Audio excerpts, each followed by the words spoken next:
দরিদ্র কল্যাণ সমিতি মানুষের সাথে মানুষের পাশে সব সময়। আগামী 7ই জুন ঈদুল আজহা, আর এই ঈদের দিনে অসহায় পরিবারের পাশে দাঁড়ালেন দরিদ্র কল্যাণ সমিতির সদস্যরা। আজ রানীতলা থানার অন্তর্গত দাদমাটি গ্রামের এক অসহায় পরিবারকে সাহায্যের হাত বাড়িয়ে দিলেন দরিদ্র কল্যাণ সমিতি। উল্লেখ্য, কয়েক বছর আগে ফাসাদুল শেখ নামের এক ব্যক্তি, তিনি একটি অ্যাক্সিডেন্ট দুর্ঘটনাগ্রস্ত হন।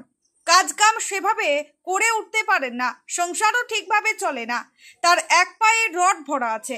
এখন সেই জায়গায় যন্ত্রণা শুরু হয়েছে, আবার চিকিৎসার প্রয়োজন আছে। এই সময় কেউ পাশে না দাঁড়ালেও অবশেষে তাদের পাশে দাঁড়িয়েছেন দরিদ্র কল্যাণ সমিতির সদস্যগণ।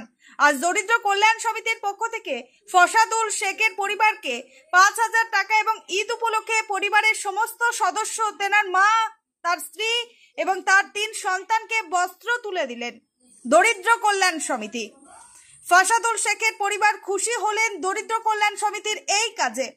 আজকের এই কর্মসূচিতে উপস্থিত ছিলেন সমিতির সভাপতি মাওলানা রবিউল ইসলাম, সহকারী সভাপতি মুক্তার শেখ, এছাড়াও মসজিদ কমিটির সদস্যরা উপস্থিত ছিলেন দেবাইপুর গ্রামে।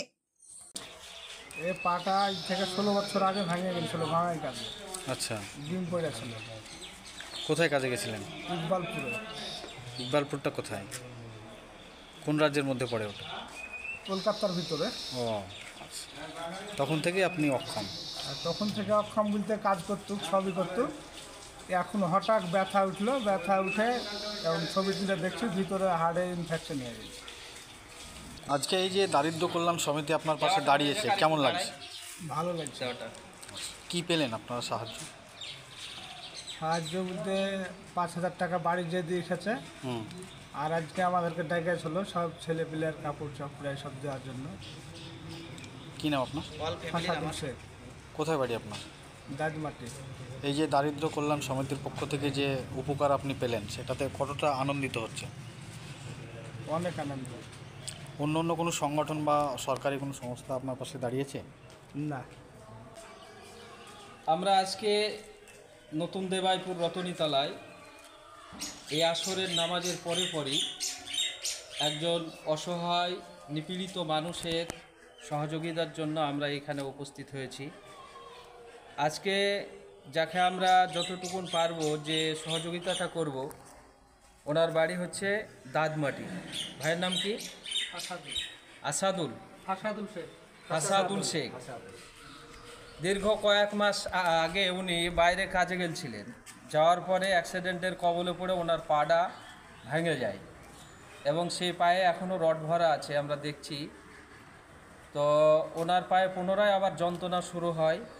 বহরমপুর ডাক্তার চিকিৎসা করতে গেলে পারে ওনাকে ব্যাঙ্গালোর এফআইআর করে। তো গরিব মানুষ, দরিদ্র মানুষ, তার পক্ষে সম্ভব নয়, আমাদের কাছে দরখাস্ত করেছিল। আজকে আমরা ওনার হাতে 5,000 টাকা ক্যাশ অলরেডি দিয়েছি। আজকে ওনার পরিবারকে প্রত্যেককে আমরা এই কোরবানির ঈদ উপলক্ষে আমরা পোশাক পরিধান করব। তা আমরা সবাই জানছি, আমরা সবাই দেখছি আজকে আমরা মানুষ হিসাবে আমরা মানুষের কতটুকুন কি করলাম। আজকে এইরকমই অসহায়, নিপীড়িত, রোগগ্রস্ত যে সমস্ত মানুষেরা আজকে তারা না সরকারি হসপিটাল থেকে ভালো সার্ভিস পাচ্ছে, না নার্সিংহোমে যায় তারা টাকা বাগর চিকিৎসা করতে পারছে। এই অবস্থা বর্তমানে আমরা মানুষ হিসাবে আমরা তাদের পাশে দাঁড়াই। আজকে আমরা তিলে তিলে যদি আমরা এই ফান্ডকে আমরা সহযোগিতা করি, তাহলে আমরাও এই সমস্ত অসহায় নিপীড়িত মানুষের পাশে আমরা দাঁড়াতে পারবো। জাতি, ধর্ম, বর্ণ নির্বিশেষে সকল শ্রেণীর মানুষের পাশেই আমরা দাঁড়াতে যেন পারি। আমাদের কোনো বর্ণের ভেদাভেদ নেই, যে ডোম, চাড়াল, খ্রিস্টান, মুসলিম, জৈন, বৌদ্ধ। আমরা শুধু একটাই দেখতে চাই এই ফান্ড থেকে, এই দারিদ্র কল্যাণ ফান্ড সমিতির, যে সে মানুষ কিনা। এক কথায় সে দরিদ্র, অসহায়, নিপীড়িত, রোগগ্রস্ত, কোনো অ্যাক্সিডেন্টের কবলে পড়েছে, তাদের পাশে দাঁড়াটাই হচ্ছে আমাদের কর্তব্য কাজ।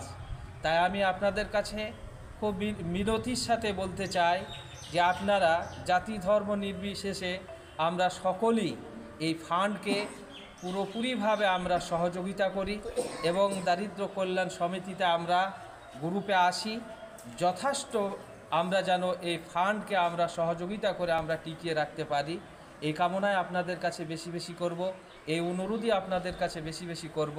আমরা সকলেই এই ফান্ডকে সাহায্য সহযোগিতা দিয়ে ফান্ডের পার্শ্বে থেকে আরও যেন ফান্ডকে আমরা অগ্রগামী করতে পারি, এই কামনায় আপনাদের কাছে আমি রাখছি। আপনাদের ট্রাস্টের নাম কি? দারিদ্র কল্যাণ সমিতি। কবে থেকে চালু হয়েছে আপনার? আমাদের 1 জানুয়ারি থেকে চালু হয়েছে 25 সালে। আপনার নাম? আমার নাম মাওলানা রবিউল ইসলাম।